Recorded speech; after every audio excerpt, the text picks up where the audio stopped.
اسلام کی بیس کیا ہے؟ توحید. توحید کسے کہتے ہیں اس کو سمجھنے کی ضرورت ہے. دیکھیں یہود و نصارہ کی بنیاد بھی توحید تھی. قرآن سے ہمیں پتہ چلتا ہے، تورات سے پتہ چلتا ہے، انجیل سے پتہ چلتا ہے، تمام آسمانی کتابوں سے کہ تمام پیغمبروں نے ہمیں دعوت ایک خدا کی دی ہے. تمام آسمانی مذاہب میں دیر از نو گاڈ ایکسیپٹ اللہ. سینٹنس آپ نے کمپلیٹ کرنا ہے. جب میں اس کو انکمپلیٹ چھوڑوں گا تو وہ کمپلیٹ آپ نے کرنا ہے. ہم جب اسکول میں جاتے تھے ایگزام دینے کے لیے فل ان دا بلینکس ہوتا تھا، اس پہ نمبر ملتے تھے. تو آپ بھی جب بلینک کو فل کریں گے تو میں آپ کو نمبر دوں گا، مطلب دماغ میں نمبر دوں گا کہ آپ پوری توجہ کے ساتھ میری باتوں کو سن رہے ہیں. تو اسلام میں جو پہلی بیس ہے، جو پہلی بنیاد ہے، جس کے بغیر اللہ ہمیں اس مسلم ماننے کے لیے، مومن ماننے کے لیے تیار نہیں ہے، وہ بیس کیا ہے؟ عقیدہ توحید. تمام مذاہب کی بیس کیا ہے جو آسمانی مذاہب ہیں؟ عقیدہ. اب کمپلیٹ کر لینا توحید. لیکن گڑبڑ کیا ہوئی ہے؟ دیکھیں انسان کی ہمیشہ سے عادت رہی ہے کہ کچھ باتیں ایسی ہوتی ہیں جو مشترکہ ہوتی ہیں، اس پہ کوئی کمپرومائز نہیں ہوتا. لیکن جب انسان خواہشات نفسانیہ کا غلام بنتا ہے، یہاں میں کوشش کروں گا بہت ہلکی اردو استعمال کروں، خواہشات نفسانیہ کا غلام تھوڑی گاڑی ہو گئی ہے تو اچھا وہ تو آپ تو سمجھتے ہیں نا، سارے نہیں سمجھتے. جو ینگ بیٹھے ہیں وہ کہتے ہیں یہ پتہ نہیں خدودان معدہ میں حالت خانہ جنگی، کیا مطلب ہے اس کا؟ تو جب انسان اپنی خواہشات کے پیچھے بھاگتا ہے، دل کی چاہتوں کے پیچھے بھاگتا ہے، تو وہ کیا کرتا ہے کہ بہت سی چیزوں کی ڈیفینیشن کو چینج کر دیتا ہے. پھر وہ مثال کے طور پر آپ اگر شراب پینا چاہتے ہو، سب کو پتہ ہے بری چیز ہے، تو آپ اس کو تھوڑا سا لیبل کیا لگا دو گے؟ چینج کر دو گے اس کو. آپ کہو گے کہ یہ شراب نہیں ہے. جیسے حدیث میں آتا ہے کہ قرب قیامت میں لوگ شراب کا نام تبدیل کر دیں گے اور دبا کے پینا پلانا شروع کر دیں گے، نام چینج کر دیں گے. چرس کو آپ اینٹی ڈپریشن، چرس تو لوگ یہاں سمجھتے نہیں، لیکن جو انڈیا پاکستان سے ہونے والے ہیں وہ سمجھتے ہوں گے چرس کسے کہتے ہیں. تو اینٹی ڈپریشن نام دے دو گے آپ اس کا.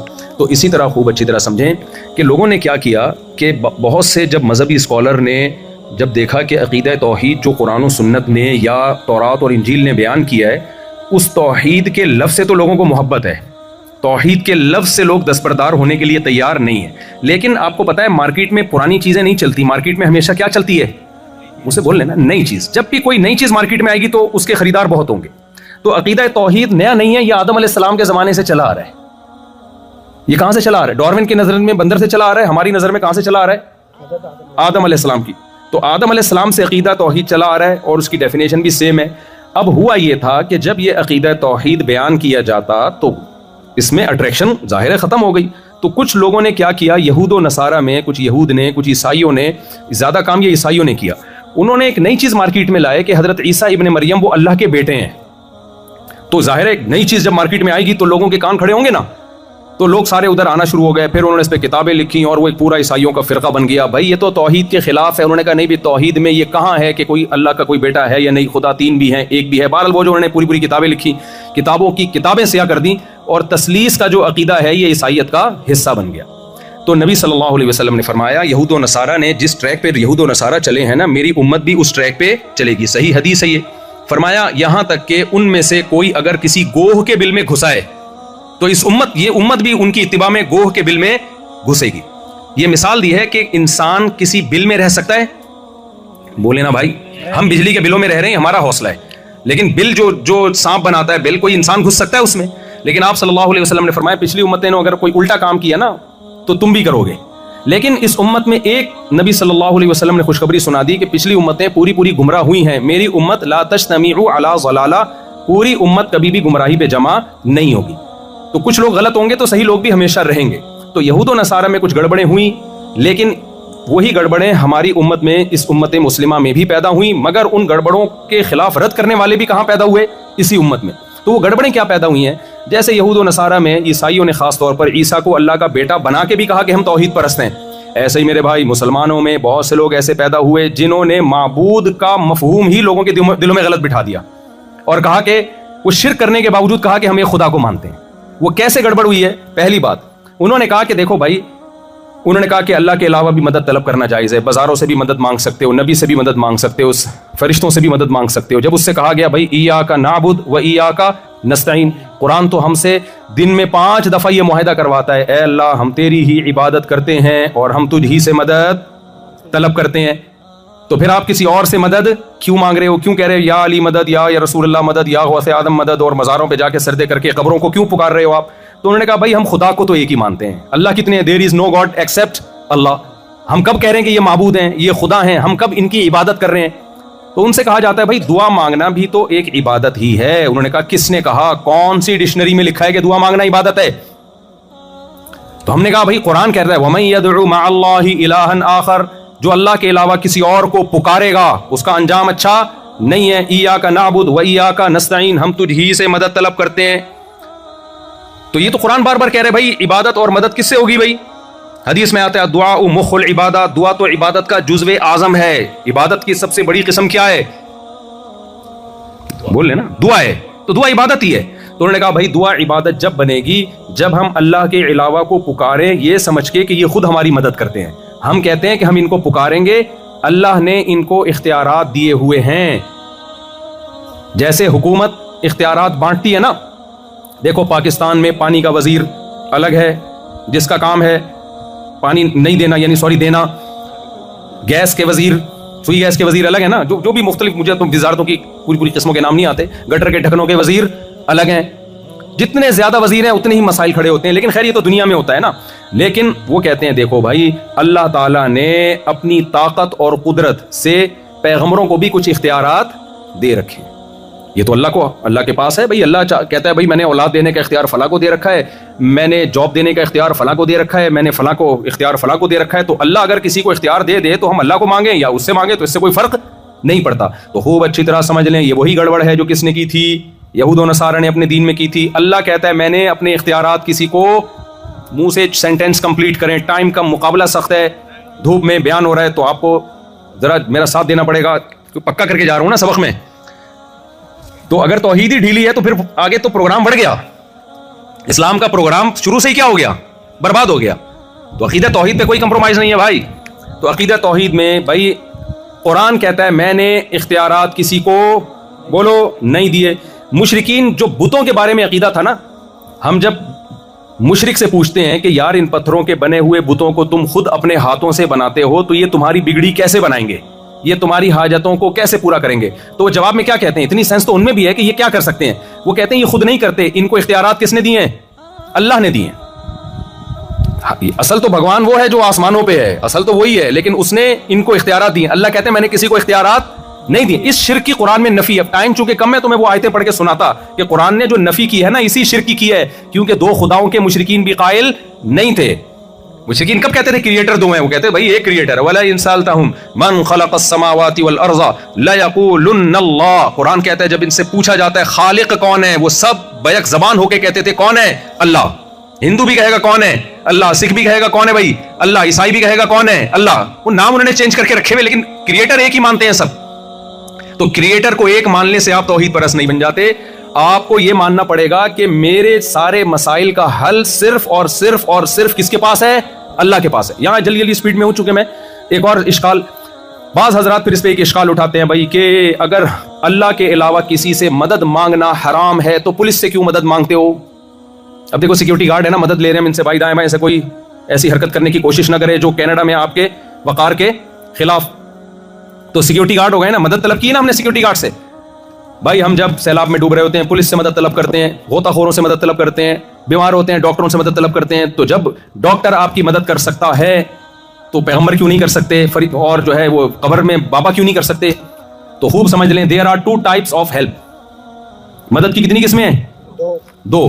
ایک مدد وہ ہوتی ہے جو اسباب سے ہٹ کے ہوتی ہے، جس کی کوئی لاجک نہیں ہوتی. ایک مدد وہ ہوتی ہے جو اسباب کے تحت ہوتی ہے. سمجھ رہے ہیں کہ نہیں سمجھ رہے؟ جس کی کوئی سائنٹیفک لاجک ہوتی ہے. مثال کے طور پر میں آپ سے کہتا ہوں پانی میں ڈوب رہا ہوں، میں کہتا ہوں میری مدد کرو. مطلب کیا ہوتا ہے؟ ہاتھ آگے بڑھاؤ، میں بھی کیا کروں گا؟ ایک آدمی نا ریونڈ میں وہیں گٹر میں گر گیا، وہ نہیں گٹر، ایک سچا واقعہ یہ. ریونڈ میں وہ باہر نکلا تو اب کیا کرو، چٹکلا بہت زور سے آتا ہے تو پھر نکالنا پڑتا ہے. وہ ریونڈ میں وہ آدمی گٹر کے میں پانی میں گر گیا. تو جو اس کے ساتھی تھے نا، بڑا گاؤں کا دیہاتی سیدھا سادہ آدمی تھا، کہتے ہیں ہم نے ہاتھ دے کے اس کو گٹر سے باہر نکالا تو اس ہاتھ چھوڑ کے دوبارہ گر گیا. ہم نے کہا کیا ہوا؟ کہہ رہے چپل رہ گئی اندر، میری چپل اندر رہ گئی. تو اب دیکھو اس نے ہاتھ دیا مدد کے لیے اور سامنے والے نے ہاتھ پکڑ کے باہر نکالا. یہ مدد اسباب کے تحت ہے، یہ اسباب سے ہٹ کے نہیں ہے. عیسیٰ علیہ الصلوۃ والسلام حضرت مریم کے بطن سے پیدا ہوئے بغیر باپ کے، سائنٹیفکلی ممکن ہے یہ نہیں. یہ جو کام ہے یہ کون کر سکتا ہے؟ اللہ. تو اسباب سے ہٹ کے جو پکارا جائے گا وہ کس کو پکارا جائے گا؟ اللہ کو. اور جو ہم اسباب کے تحت پکارتے ہیں، مدد لیتے ہیں، وہ جس کی کوئی لاجک ہوتی ہے، وہ مدد وہ والی مدد نہیں ہے جو شرک کے زمرے میں آتی ہے. یہ کلیئر ہو گیا؟ کیونکہ اسپیڈ تھوڑی فارورڈ کا بٹن میں نے دبایا ہوا ہے نا اپنا، تو اس لیے جلدی جلدی میں چاہ رہا ہوں کہ پوری بات آ جائے آپ کے سامنے. بعض لوگ اس پہ بھی اشکال کرتے ہیں کہ بھائی فرشتے بھی تو کام کرتے ہیں، تم کہتے ہو بھائی اللہ تعالیٰ نے اختیارات نہیں دیے، تو فرشتوں کو بھی تو بہت سارے اختیار دیے ہیں، موت دینے کا اختیار کس کے پاس ہے؟ وہ جو فرشتہ آتا ہے نا موت کا، جب وہ آتا ہے آدمی پوچھتا ہے بھائی کس سلسلے میں حاضر ہوئے، تو بتاتا ہے آپ کی موت لینے کے سلسلے میں حاضر ہوا ہوں میں، تو وہ بھی تو موت کا فرشتہ ہے، وہ بھی جب وہ موت اور زندگی اس کے ہاتھ میں ہے تو پیغمبروں کے ہاتھ میں بھی موت اور زندگی کیوں نہیں ہے؟ تو اس کا جواب خوب سمجھیں، کسی سے کام لینا الگ بات ہے، کسی کو کسی کام کا اختیار دے دینا الگ بات۔ دیکھو میں اگر پین سے لکھتا ہوں کوئی تحریر تو قلم سے میں کام لے رہا ہوں، لکھنے کا رائٹ اور اختیار قلم کے پاس نہیں ہے، تبھی آپ کچھ لکھواؤ گے تو مجھے کہو گے، قلم کو تھوڑی کہو گے۔ آپ نے کہا کہ بھائی اس دن مفتی صاحب پین سے کچھ لکھ رہے تھے تو یہ پین بڑا زبردست لکھتا ہے، بھائی مفتی صاحب نے آئی لو یو لکھ کے دیا تھا اس میں، تو آپ گئے پین کے پاس، یار تم نے اس دن آئی لو یو لکھا تھا، یا اپنی ہونے والی کے پاس گئے، شروع میں وہ جب آئی لو یو بولتی بہت اچھا لگتا ہے، جب ہو جاتی ہے اس کے بعد پھر اگر اچھا لگے تو پھر یہ سچی مچی کا ہوتا ہے، تو آپ نے کہا یار دوبارہ یہ لکھ، تو قلم کیا کہے گا؟ بھائی یہ میرے لیے پاسبل نہیں ہے۔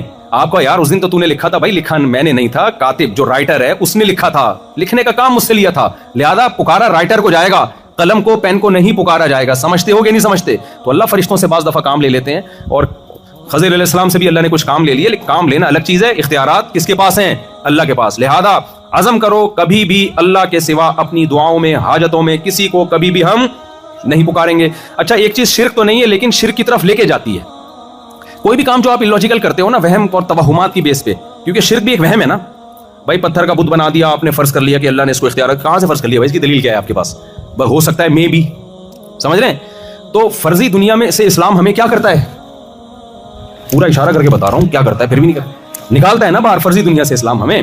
تو یہ جو جن چڑیل بھوت ٹونے ٹوٹ کے فلانے نے کچھ کر دیا اور اس کے لیے پھر آپ عاملوں کے پاس جا کے علاج کر رہے ہو، یہ منجن بھی صرف مذہبی لوگوں کا ہے۔ آپ کو انگریزوں میں یہاں کینیڈا پہ کوئی جن چڑیل بھوت کبھی بھی نظر، میں جنات کے وجود کا قائل ہوں، ایسا نہ ہو کہ آپ میری طرف نسبت کر دیں، لیکن یہ جن چڑیل بھوت نہ جاپانیوں پہ کبھی آئیں گے، نہ کسی گورے پہ، نہ کسی گوری پہ۔ تو یہاں ہماری مسلم خواتین بیٹھی ہوئی ہیں، یہ جہاں مذہب ہوگا نا، مذہب کا غلط استعمال کیا جاتا ہے اس میں، روحانی عامل ہیں جن بھگانے کے لیے، چڑیلیں بھگانے کے لیے، یہ چیزیں اب ان ملکوں میں بھی بہت تیزی سے پھیل رہی ہیں، انگریزوں میں نہیں تھی۔ آپ کسی روحانی عامل کو لے آؤ جن اتارنے والا، کسی گورے پہ جن آیا تو میرا نام بدل دینا۔ اس لیے اپنے آپ کو، اپنی نسلوں کو، اپنے بچوں کو، اپنی خواتین کو یہ روحانی عامل، تعویذ گنڈوں والے، ان سے آپ لوگوں نے اپنے آپ کو کیا کرنا ہے؟ دور رکھنا ہے۔ کبھی بھی ان کو جن آ بھی جائے نا تو بھی نہیں ان کے پاس جانا، آیت الکرسی پڑھ کے دم کرے بھاگ جائے ٹھیک ہے، نہیں بھاگے اور بیگم پہ آ جائے تو خود ہی بھگتے گا، وہ بیگم پہ جن آ جائے نا تو خود ہی بھگتے گا وہ، ٹھیک ہے نا، تو وہ خود ہی بھاگ جائے گا انشاءاللہ تھوڑے دنوں میں۔ تو یہ میں مذاق کر رہا ہوں، خواتین بیان سننے پھر وہ غصہ کرتی ہیں ہمارے خلاف بول رہے ہیں، یہ مذاق تھا، اس سے پہلے جو بیان تھا وہ سیریس تھا۔ اچھا بھائی، تو جن چڑیل بھوت تعویذ اس بحث میں مت پڑھو کہ جائز ہے یا ناجائز، اس بحث میں مت پڑھو، کیونکہ میں جلدی آپ کی خدمت میں کچھ باتیں رکھنا چاہ رہا ہوں، اللہ کرے آپ میری باتوں کو فالو کر لیں۔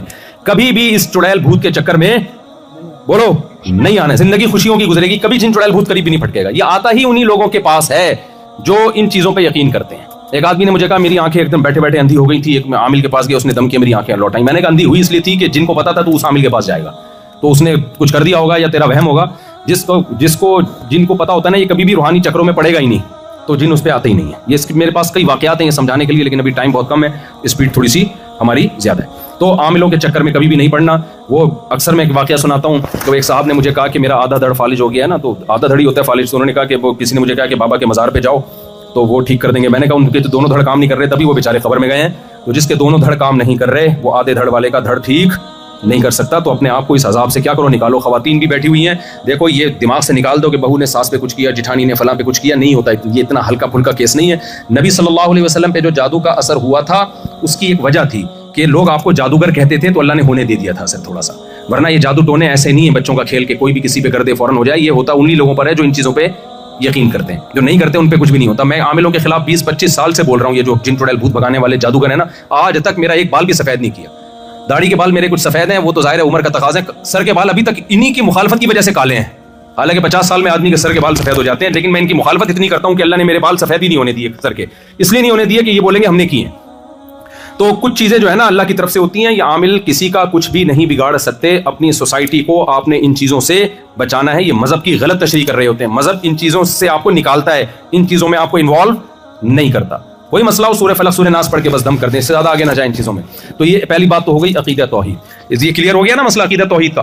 اس کے بغیر یہ اتنا سخت مسئلہ ہے اسلام میں، دیکھو یہ غیرت کا مسئلہ ہے، آپ کہہ سکتے ہو یار بھائی اللہ اتنا سینسیٹیو کیوں ہے عقیدہ توحید میں کہ اللہ نے کہا میں مشرک کی کسی صورت میں بخشش نہیں کروں گا، کچھ بھی ہو جائے، وہ کتنی تہجد پڑھے، کتنی نمازیں پڑھے. بھائی وجہ اس کی ہے کہ اللہ غیرت والا ہے. دیکھو عورت اپنے شوہر سے کہے کہ بہت خدمت کرے آپ کی، میں بہت خدمت کرتی ہوں، یا بیٹا اپنے باپ سے کہے ابا آپ کی میں بہت خدمت کرتا ہوں بہت زبردست، لیکن میرے فلاں بھی میرے ابا ہیں، فلاں بھی میرے ابا ہیں. ابا کہے گا سب کچھ برداشت ہے، باپ ہونے میں شرک، بولو شرکت برداشت نہیں. عورت اپنے شوہر میں شرکت کر لے تو شوہر برداشت کر لے گا؟ اگر کر لے گا تو اس کا مطلب وہ پھر تھوڑا غیرت کا تھوڑا سا مسئلہ چل رہا ہے اس کے، ٹھیک ہے نا. اگر غیرت ہے تو وہ بد اخلاقی برداشت کر لے گا. بھائی وہ یہ نہیں کہے گا کہ میں بھی تمہارا شوہر اور فلاں بھی، میں نام لے لوں گا، وہ اکثر بیانات میں نام لے لیتا ہوں، نہیں وسیم کا نام ایسے موقع پہ مناسب نہیں ہے، ٹھیک ہے. تو عورت شوہر کبھی شرکت برداشت کرے گا؟ بھائی سربراہ کبھی بھی شرکت برداشت نہیں کرتا. تو اللہ کہتا ہے بھائی سب کچھ گناہ جو بھی ہو توبہ کرو، معاف کر دوں گا، اصلاح کی کوشش کرو، لیکن میں اپنے ساتھ شرک کسی قیمت پہ گوارا نہیں کرتا. تو یہ ہے تھوڑا سا مختصر عقیدہ توحید. اس کے بعد دوسرے نمبر پر اسلام میں میرے بھائی جس